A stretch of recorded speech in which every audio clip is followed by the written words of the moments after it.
how we're going to make sure this never happens again. League of Nations, right? Repair the damage that is done. Are we going to get Germany to pay for it? How we're going to get Germany to pay for it? All right? Punishment. Should we punish Germany, or should we, forgive? Okay, and move on. All right? Who wants to punish Germany? France, right? Remember, Great Britain also publicly says what? That they want Germany to pay. Remember, David Lloyd George had just won an election in Great Britain saying that they're going to make Germany pay, right? But privately, we know that David Lloyd George, exactly, okay? He does not want Germany to be crippled because Great Britain needs Germany for trade. Conquest. What are we going to do with Germany's colonies? Are we going to divide them up for ourselves, or are we going to do something else with it? Okay, self-determination, that kind of stuff.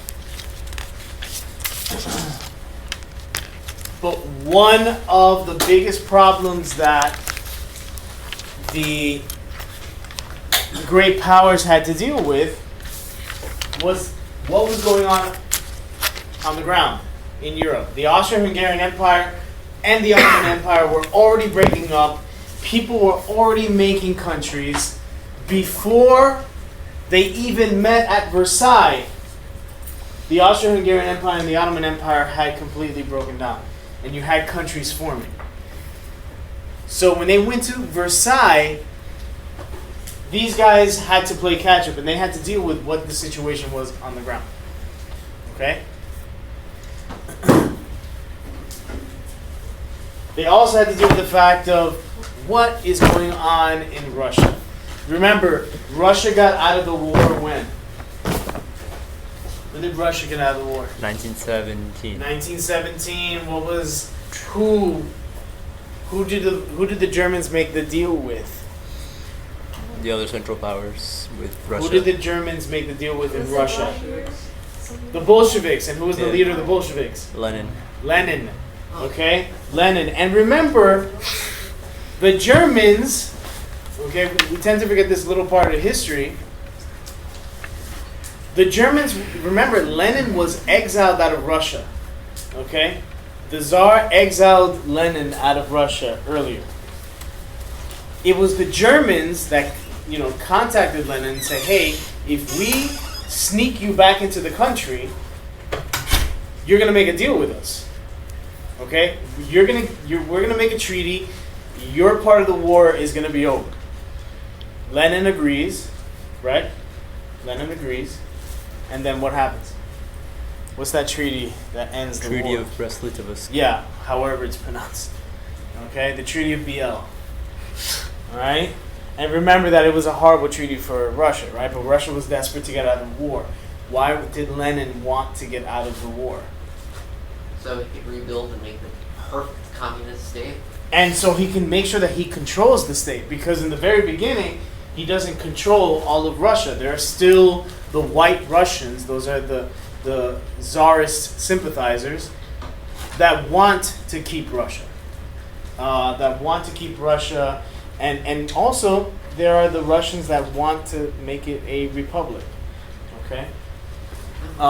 Wait, how was this Tsar regime? Like, were they really cruel to their people? Is that why they really wanted to change? Yes. The Tsars were all about, what... Tsar Nicholas II really did not know what was going on in his country.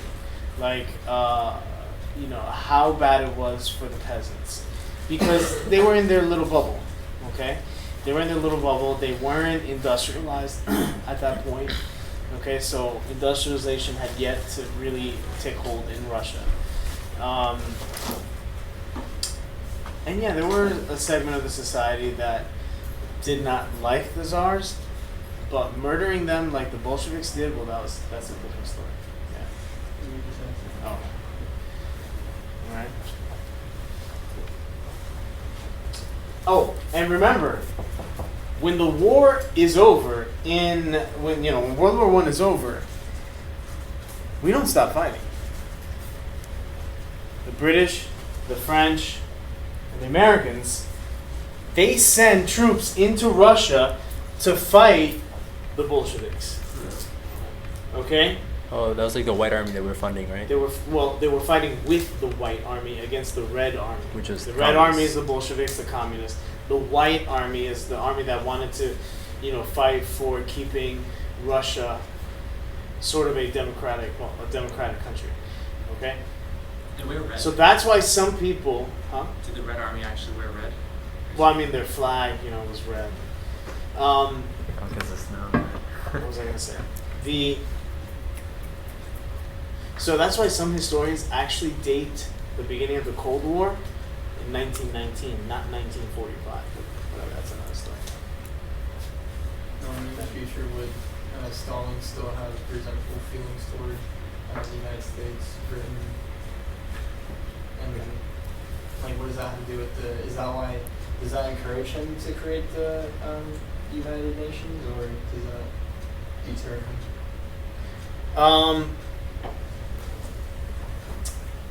You mean the fact that back in 1919, well, Stalin was... Does he hold it against them? Or? No, not really. I mean, I don't think it goes that far at that time. Because Stalin had already been in control for a while. He came in 1925. Yeah, so I don't really think so. But again, I mean, my did specialty is not Soviet history, so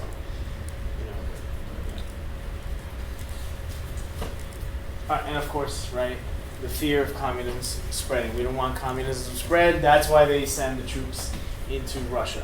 Remember, Russia is not included at the Paris Peace Conference, and neither is Germany. Okay? So, if you're looking at the weaknesses of the Treaty of Versailles, remember, Russia was not a part of it, and Germany, of course, was not a part of the peace conference. All right.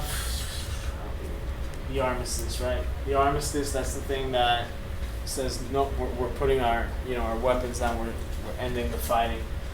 Okay? And this point that I made to you over and over again. The Germany was not invaded by the Allies, unlike in World War II. In World War II, the Allies did invade Germany. Okay, there's that very famous picture of the Russians when they took over Berlin, of this soldier going on top of one of these buildings. I don't know if it was the Reichstag, but putting that Soviet flag on top of that building. A very famous photo.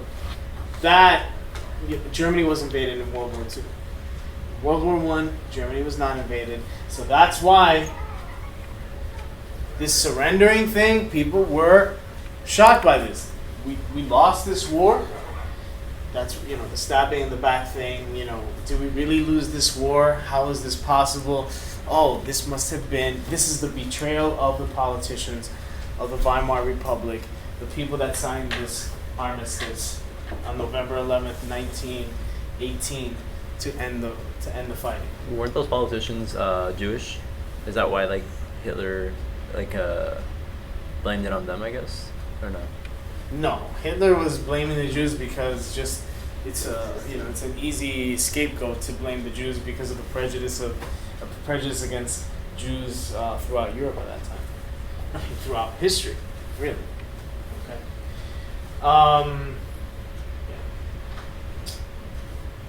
All right, so we talked about his 14 points, no more secret treaties, freedom of the seas. Remember, this is going to be the basis of how peace is going to be made. And remember, he makes these 14 points without consulting Clemenceau and David Lloyd George. That's why Clemenceau and David Lloyd George really are shocked by what he's saying.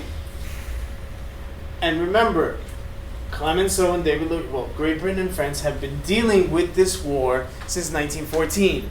The United States, really, only since 1917. And in fact, remember that we were getting rich off of this war. Okay, so there is some resentment there from Great Britain and France towards Woodrow Wilson. Okay, so we're talking about freedom of the seas, free trade, removal of tariffs as much as possible, disarmament.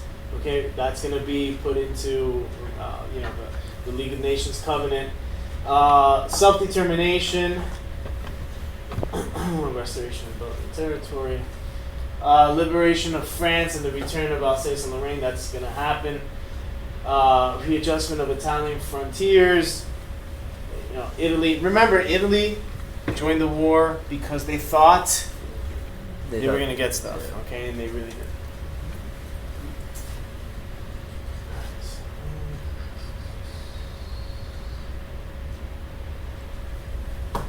Now, what does Clemenceau want? To restore Germany so they can trade. Clemenceau? Is that not the guy from Britain? Oh no, sorry, that's France. This is France. George. I don't even know if it's George. I think there's supposed to be an S in there. All right, Clemenceau. What does he want, Brian? He wants Germany to become weak and keep it weak. Even going so far as to dividing it, okay, into itty bitty pieces, so that they cannot invade France again. Remember, France had been invaded by the Prussians in 1870, now in 1914. And the French public, of course, was behind them, right? The French public, of course, is going to be behind that. That's what Brian just said. Disarmament and high reparations. High reparations, the return of Alsace and Lorraine, and of course believing that Wilson is too much of, this not realistic. Remember, Wilson had never been to Europe. Americans had been in an isolationist mode anyway. Americans really did not know the history of Europe. Okay, the history of warfare, the animosities that existed there. All right, so that is going to color and his beliefs. Yeah.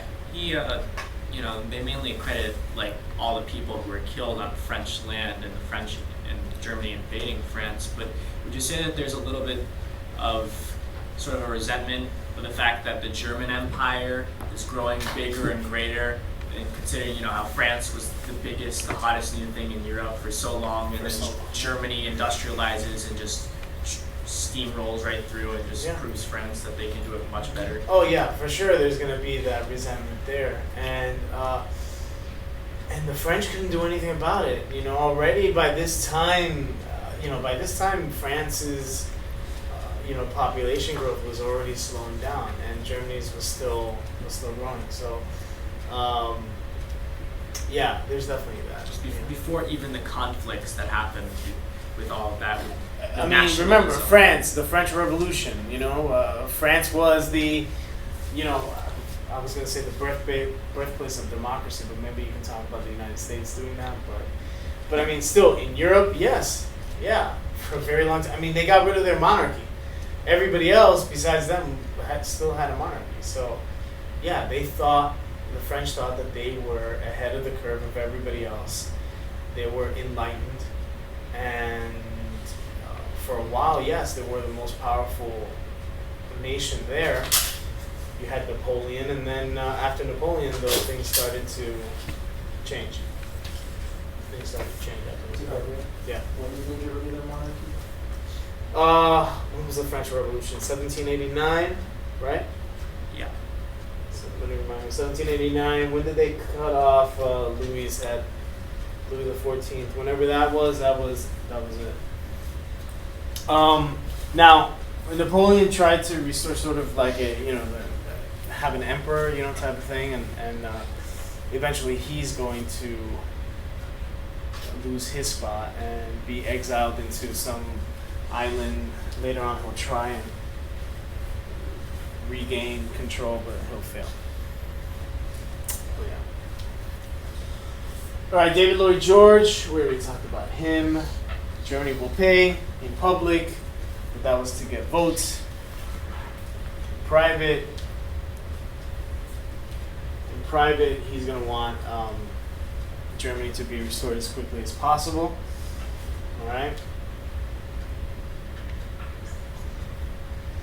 Yeah, we already talked about that. Remember that Germany was first given the treaty. They were outraged. They went home. Somebody else, another group of politicians were sent there. And they were told, remember, either you sign by June 30th or we are invading you. All right? And so you have then the signing of the treaty in the Hall of Mirrors there. Isn't that the same day that the war started? Like just 5 years later, June 28th. Like when what's his name was killed. Was it June 28th? believe Well, so. was it June 28th that Archduke Franz Ferdinand? I think so. Yeah, but the war didn't start then. But yeah, Well, I mean, that yeah, was- like yeah. the same day. Yeah. Yeah, it's pretty crazy.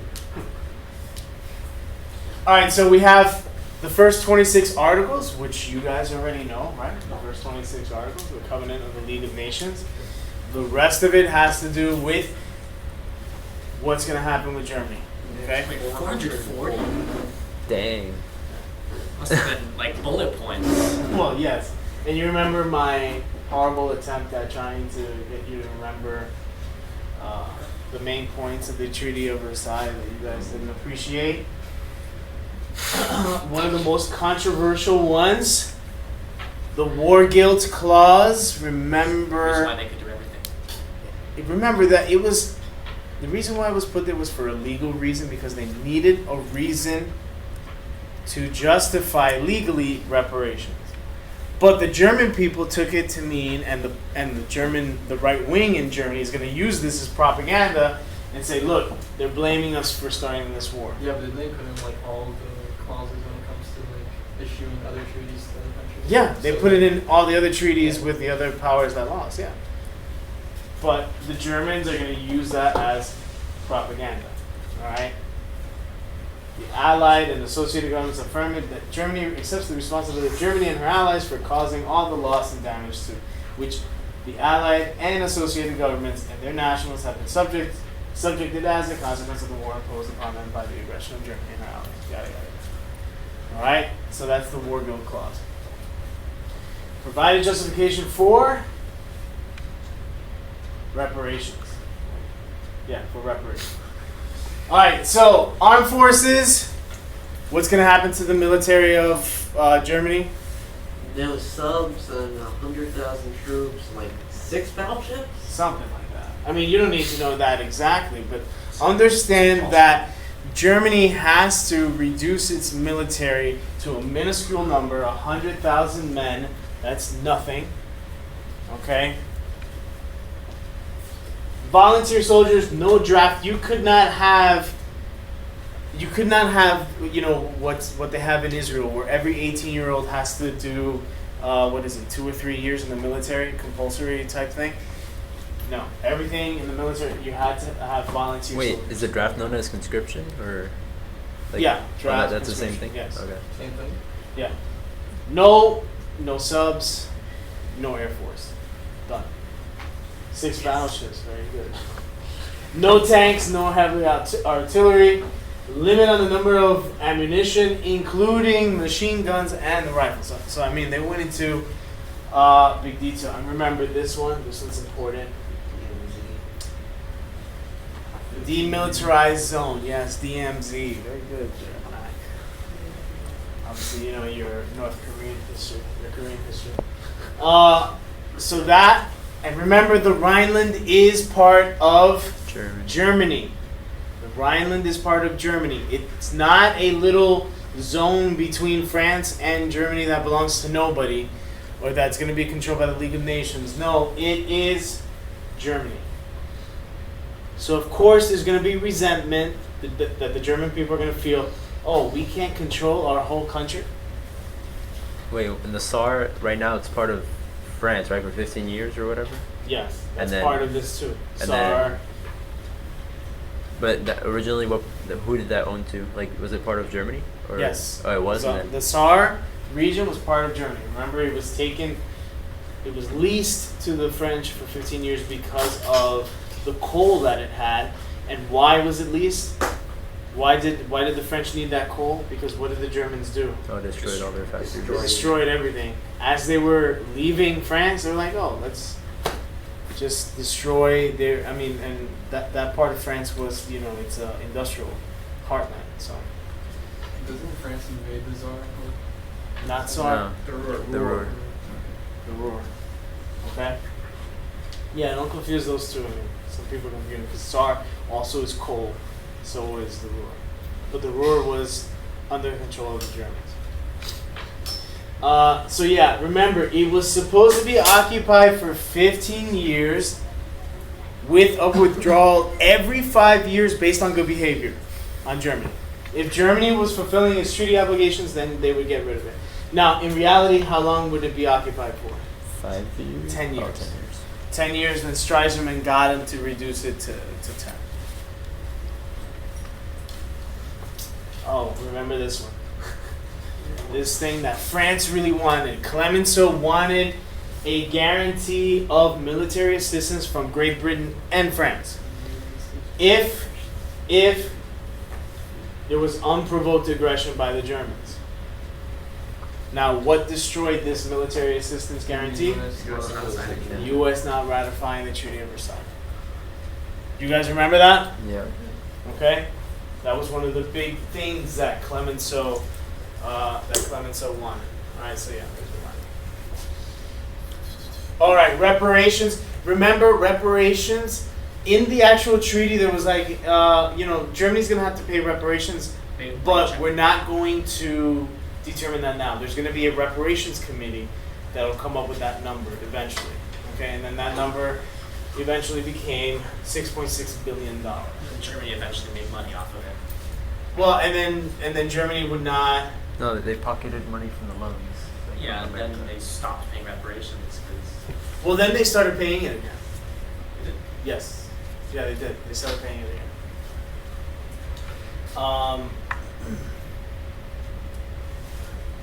That was the blank check.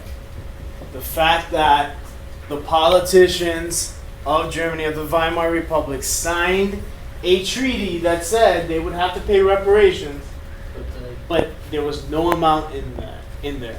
Eventually, 1921, that's when they found out what that number was going to be. Wait, how successful was the Weimar Republic overall? How successful was it? Not very. Not very successful at all from the very beginning because it needed the right wing in order to put down a rebellion by the communists. The socialists made a deal with the right wing in order to put down that rebellion, and then it wasn't successful at all, and a lot of it had to do with economic turmoil. Okay, economic turmoil. Remember, the Ruhr occupation is going to cause hyperinflation. And then you have good times there. You have good times in Germany from 1925 to 1929. But then what happens in 29? Oh, the Depression. The Great Depression. And then all the good stuff that happened from 25 or 26 to 29, gone. And then you have the rise of, the Nazis. So basically, America had to do with everything. Like, the DAWs and the, what was the name of the Young Plan? Yeah. And then we caused the Depression, which allowed, Japan, Italy, and Germany to go like haywire. It's crazy how everything is interconnected. Yeah. Yeah.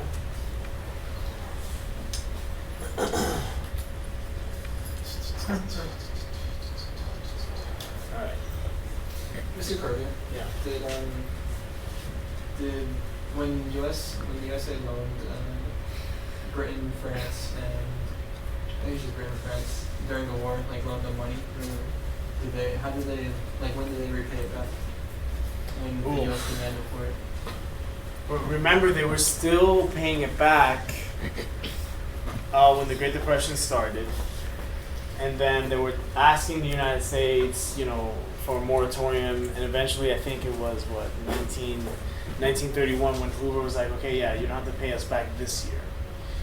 But no, they still kept paying us back afterwards. I don't know when that amount of money was finally paid back. I just wanted to know, how far it went to, the exact year. Oh yeah, no. It was still, even while,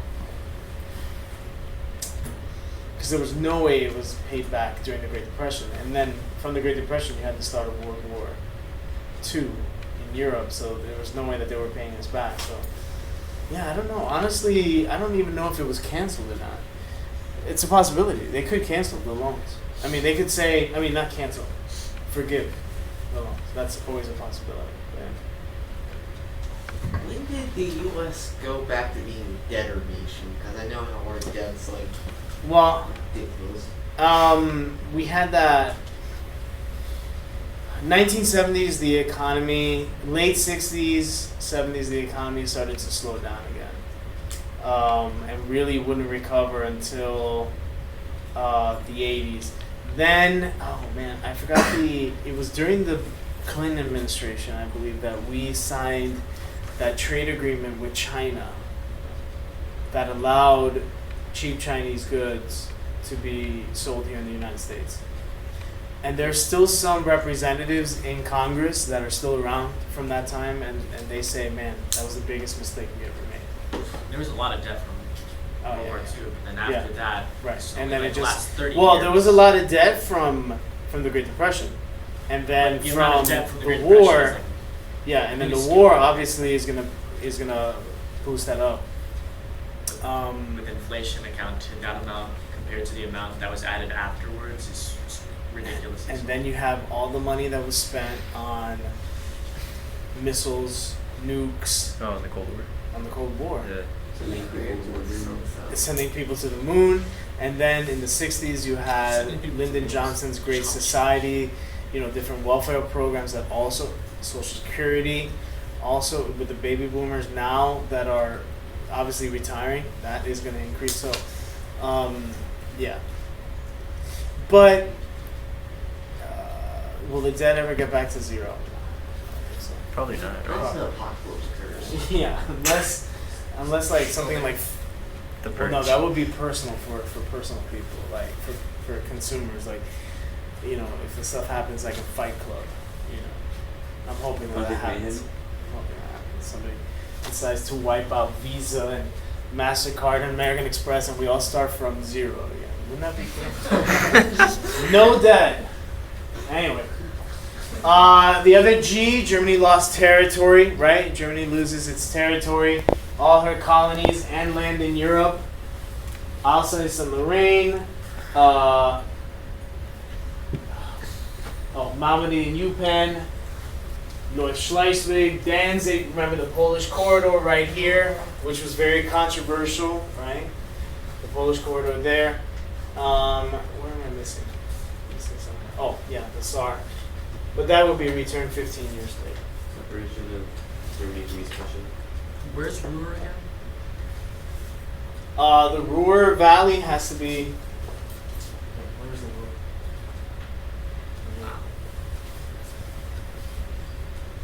Alright, and the L, League of Nations.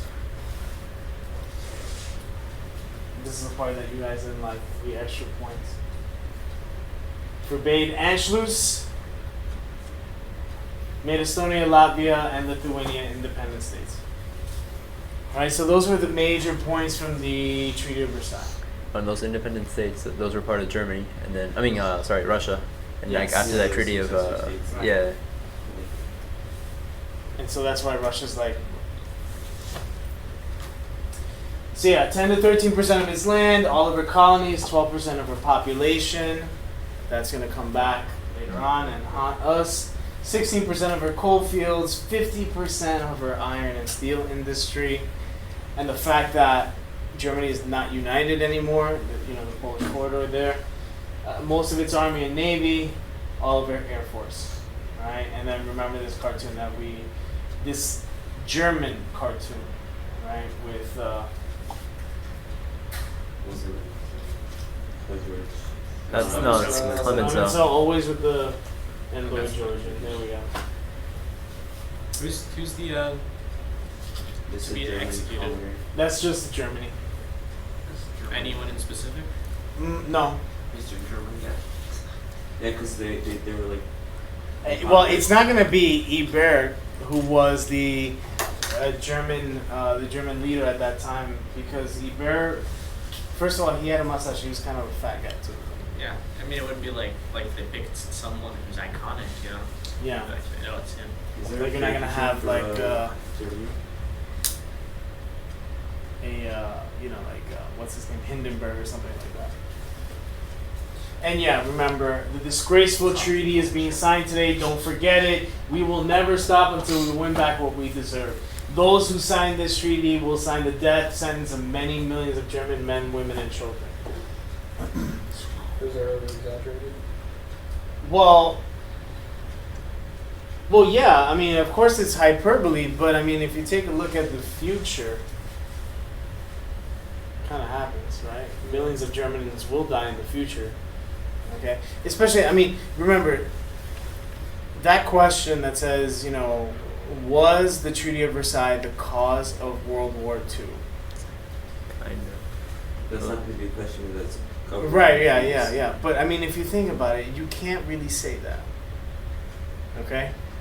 You can't really say that because there's so much that happens during that time. Yes, there are hard feelings because of the Treaty of Versailles.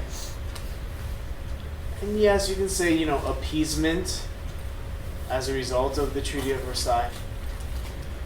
But directly cause? I would say like second degree. There's a lot. Like There's, Treaty of Versailles. I mean, it's definitely important. Treaty of Versailles led to extremism which led to World War II. And you can't ignore the failure of the League of Nations either. Okay? So. What was this say? German postcard. With all the land that they lost. You must carve in your heart these words as in stone. What we've lost will be regained. Probably rhymed in German. Yeah, of course it is. That looks like a fake map. Stein, or whatever. You know, Pro with the 14 points. Yay, we're gonna get something good. Wilson is not a vengeful guy. Okay. This, however, was an imposed settlement. It was dictated to the Germans. Okay? The fact that they had to take responsibility, the war guilt clause for starting the war, and of course resented the fact that they were not allowed to be there. Of course they're not going to agree with reparations and losing territory in Europe. Why do we... Okay, maybe losing our African colonies, but why land in Europe? Well, you have to make Poland a viable nation. Self-determination for everybody but us. You have Germans that are now in other countries. Hitler, of course, will try and fix that. And they wanted to see the treaty revoked. Of course, Hitler, like we've seen, is going to use this to great effect. And then remember, the German politicians stabbing the soldiers in the back. And they will have long memories. Because remember that excerpt from that newspaper that I showed you from 1933, when Hitler finally becomes chancellor, will mention the November criminals. It just says that, November criminals. It doesn't say November criminals of 1919. It says November criminals. And everybody knows, yeah, November criminals. The guys who signed the armistice in November of 1918. So, Clemenceau, what did they like? What didn't they like about the treaty? What did Clemenceau like about the treaty? What would he have liked about the treaty? Yeah. The fact that their army was pretty much crippled. Okay. What else? We were trying to also accelerate from the Franco-Prussian war, whatever. Yeah, Franco-Prussian War. Yeah. The 15-year lease of Sark. Ooh. No, because Clemenceau wanted it. Oh, to keep it for... He wanted to keep it forever. Not a 15-year lease. He That's wanted it not forever. Why not Well, the yeah, I mean, it's better than that. introduction of the Treaty of Versailles? Huh? The League of Nations. He was a believer in the League of Nations, but remember, he wanted the League of Nations to have an army. It does have an army now, so. No, the United United Nations Nations. doesn't have an Well, army. it has volunteers or whatever, technically. It has peacekeepers, but the peacekeepers are provided by the member nations. Yeah. I mean, how else? But it would- doesn't have its own army. Oh, so that's what he like meant. He wanted its own standing army to be able to react to situations around the That'd world. basically be making a new nation. That's why Making some. like a Europe. That's why some conspiracy theories are like, oh, the United Nations is the beginning of a one world government type thing. Yeah. How would it be? It'd be like super Europe. I take it. What? It'd be like super Europe. Super Europe. Yeah, I mean, well, I mean that was what we talked about last year with the European Your mom's Union. calling. Reparations, happy with that. The tiny German army, demilitarized zone, but with the British. And okay. Wait, so what was he happy about? The fact that Britain got some of Germany's colonies. You know that the British are all about expanding their empire and trade. The small German navy. Remember, the British always want to have naval superiority. That's one of the things that led to the distrust between Germany and Britain, between Wilhelm and the British, because Wilhelm was building his navy up. The naval law of 1900. Naval law of 1900, which said that Germany was going to build its navy.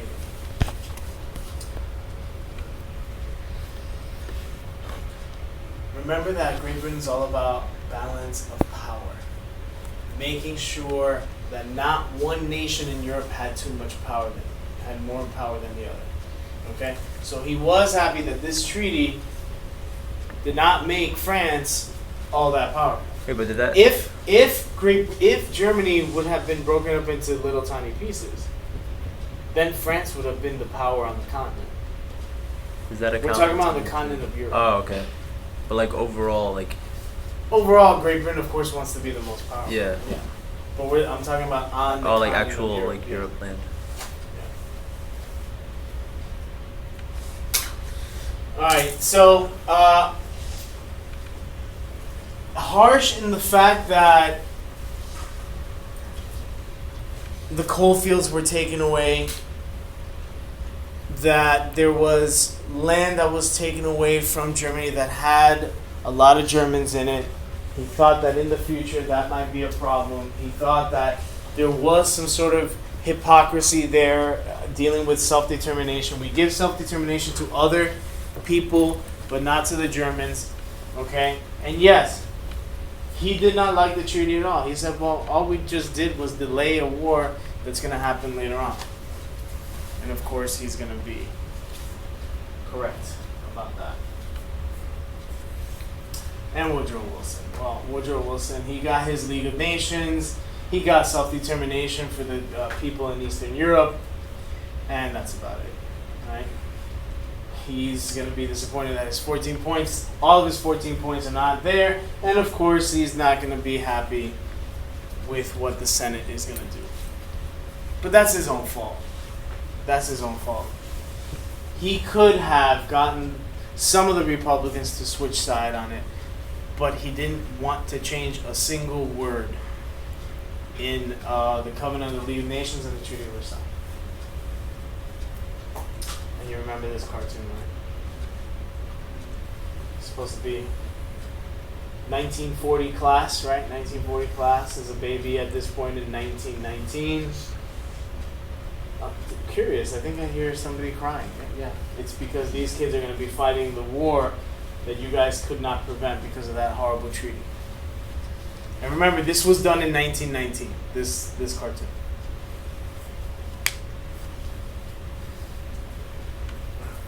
Wow. Yeah, so the map changes. So Switzerland was always neutral, like World War I and World War II? Yeah. Neat. Switzerland. And they're not even in the EU. They're so like... No, Switzerland's not in the EU. Yes. Not anything, man. Yeah, they're so like... isolationist. Well, I mean, it's like... I'll say it there's one of the... Switzerland is such a... I mean, it's a wealthy place, so why If it ain't broke, don't fix it, right? Why get involved? Sure. And by the way, there's gonna be a vote soon in Great Britain if Oh yeah, I heard about that. whether or not they're gonna be in the European Union or not. That's gonna be fun. Yeah, it should be fun. Oh yes. Remember when we went? Just because I said oh yes. When you said it. Oh yeah, because I remembered why I put this here. Remember these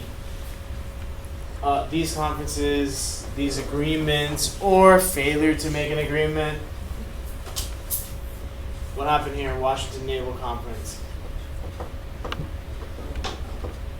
Japanese Bedoya. So it was like America and Great Britain, and we told the Japanese that you have to reduce your navy to 3/5 the size of ours, and in exchange for that, we're not going to put any naval bases by your country. And you have to recognize. We'll recognize. Your interest in certain areas. Yeah, I mean, it wasn't just Great Britain and the United States and Japan. It was also France. It was also Italy. Oh really?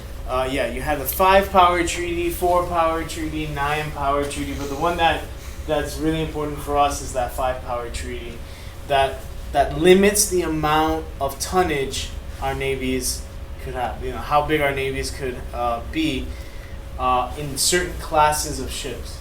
Okay, and yeah. What was ours? 500,000 tons. Great Britain had 500,000 tons. The Japanese got 300,000 tons.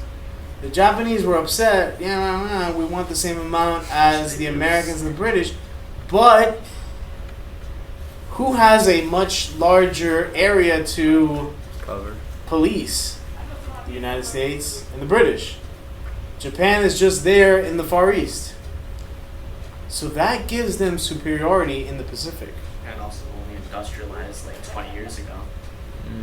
Right. More like 50. Why So, would I they mean- need 300,000? Right. And another thing is, well, why do you need more ships? Are you going to expand? It's kind of their plan. Yeah, that is their plan. Remember, by this time, in 1907, they had already had war plans for going to war against Russia and the United States.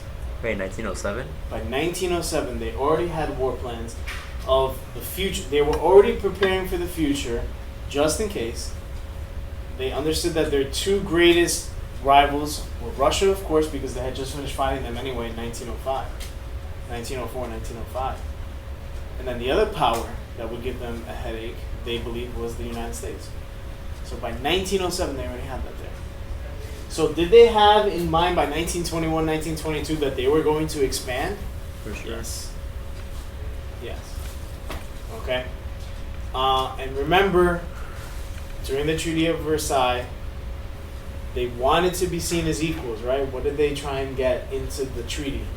They were into the League of Nations covenant, clause and the racial Yeah. equality clause. But we said no. So yes, there are hard feelings there. Genoa Conference, what did we say with that? Didn't we walk out on that one? Yeah, it was a complete failure. What was it? What was it supposed to I don't know if it was Italy though. I think it was. I don't know. Somebody check on that. If it was Italy or France, I walked down. What was it for? It was just trying to deal with some of the problems that the Treaty of Versailles did not deal with. Some loose ends, border stuff, but that was a failure. The Dawes Plan, of course, we thought that it was successful, right? This dealt with what issue? The invasion of the Ruhr. Genoa Okay. Conference was held in Italy, but it was Germany that backed out first. It was Germany that backed out first. Oh, right. And Genoa. What was the other important thing about Genoa? We can't forget about it. 1922. Who decides to have diplomatic relationships with each other? Italy. No? No. Germany, Austria-Hungary. Treaty, as a result of this, Treaty of Rapallo Oh. between Oh, the secret weapons factories. Germany and the Soviet Union. Now, there was part of it that was not secret, and that was, I think it was a trade agreement, But the secret part of it was that the Germans were going to be allowed to test new weapons in the Soviet Union. Treaty of Rapallo. I knew I forgot about something. Wait, why was trying to get closer with Germany earlier on? Because Russia was an outsider. Russia had not been recognized yet. Are they communists? At this Yeah. point, yes. At this point, 1922, 1923, they're officially the USSR. Okay? So they wanted to get like something. Yeah, And they Germany wanted also wanted to to. get something too, so they're really. Right. They're the stepchildren, right? The dirty stepchildren. Is it dirty stepchildren? Or am I thinking? Never heard of that. Whatever. The stepchild. You know the stepchild? Whatever. Anyway. Are you Dawes trying to- Plan again. You like trying to reference or something? Yeah. I'm trying Six to and a half. remember, jog my memory. Alright, the Dawes Plan, the Ruhr occupation, right? Who gets involved with that? America. America, and, yeah. Okay. By the way, no League of Nations here. In any of this except right here. League of Nations not involved. Yes, League of Nation member nations are involved specifically here, but the official League of Nations, no. This is the only one that the League of Nations is going to be involved in, and it's going to be a complete Success. failure. Locarno. That's the big one, right? This is the one where everybody thought, oh, we finally are going to have peace. Oh, it was like Briand and. Briand and Stresemann strike up the friendship there. Then what's going to happen is Briand and Stresemann are going to meet at different times. They're just going to meet in different hotels and talk about what they're going to do. All right, so you had that sort of diplomacy that was going on there between those two guys. What happens in Locarno? What are some of the agreements that are made? Yeah. Great Britain and Italy stand up and they'll say like, if anyone gets attacked, we'll help out. Oh yeah. Okay. Yes. Kind of a collective security outside of the League of Nations. Outside of League of Nations. Was it France and Germany to respect their joint frontiers? Yes. Germany is going to recognize the borders on the west, but not the borders on the east. The borders on the east are not. There's no mention of that. And so that's the idea that Stresemann has. Well, in the future, that means that those borders in the east are negotiable. What else is part of it? Locarno.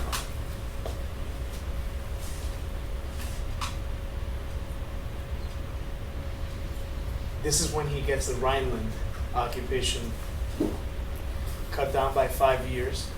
Oh. And also, there's an agreement that in 1926, Germany will officially petition to become part of the League of Nations. Oh, that's when they actually joined, right? Next year. 1926. Yeah. But that agreement happens here. Okay, that agreement happens here.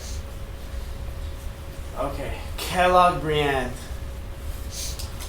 What happens there? Ooh. What happens there? What's the motivation here?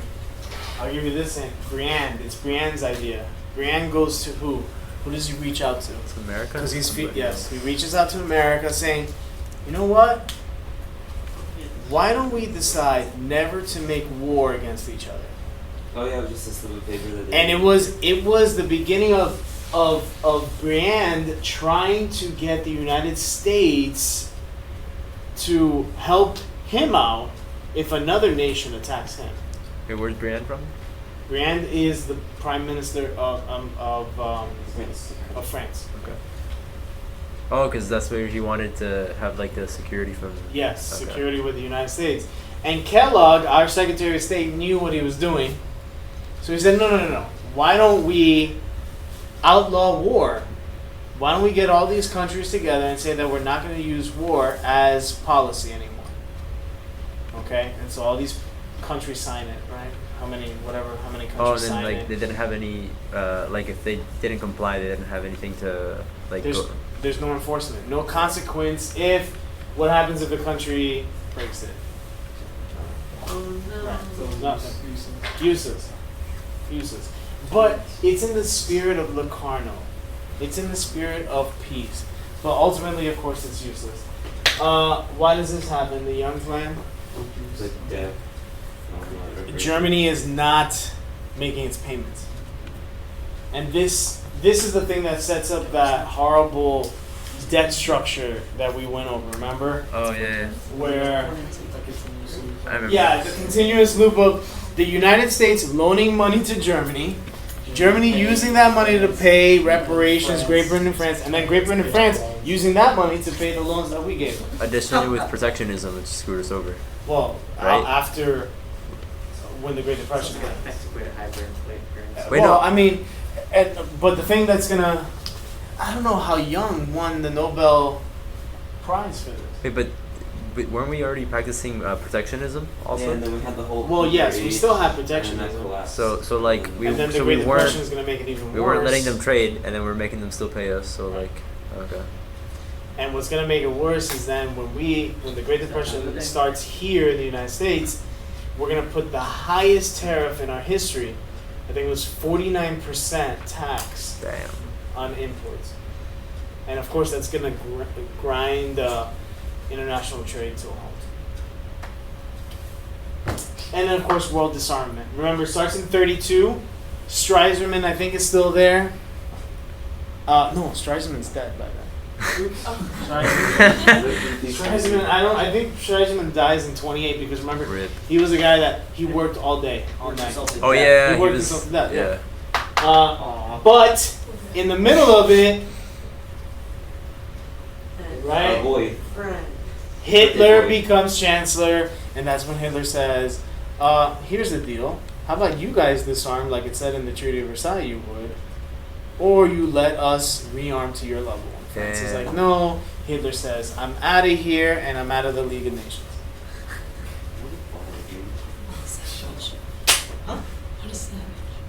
Birthday boy. I think we should stop there Yeah. for now. All right, so next time tomorrow, what do we have left? Well, we don't have much left at all. This will just finish it now. Tired.